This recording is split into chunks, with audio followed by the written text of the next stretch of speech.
Let me talk about the Ogive presentation of data. The Ogive presentation of data is called as the cumulative frequency curve, and how it is to be calculated. If I talk of less than, so I'll take the cumulative or the class interval first, then the frequency number, the marks obtained, and the cumulative frequency. Here in the class interval, it is 0 to 10, 10 to 20, 20 to 30, 30 to 40, 40 to 50. And the frequency number, the students who have got less than 10 is 1, less than 20 is 2, less than 30 is 3, less than 40 is 3, and less than 50 is 2. So 1, 2, 3, 3 and 2 makes a total of 11. When I say less than, then less than those who obtained marks 10 is 1 student. Those who got less than 20 will be 1 and 2. Those who got less than 30 will be 1, 2 and 3. Less than 40, 1, 2, 3 and 3. Less than 50 will be 1, 2, 3, 3 and 2.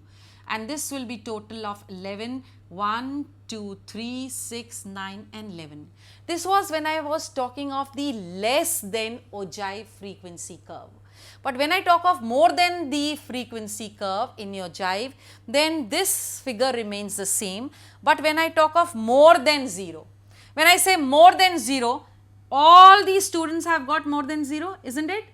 And if I say more than 10 means here the first figure, I minus it with this, 11 minus 1 will give me 10. Then more than 20.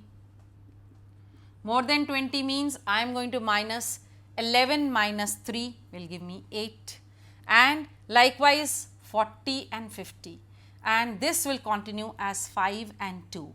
So here it becomes 11, 10, 8, 5 and 2, that is in decreasing order, because I am talking of more than starting from 0.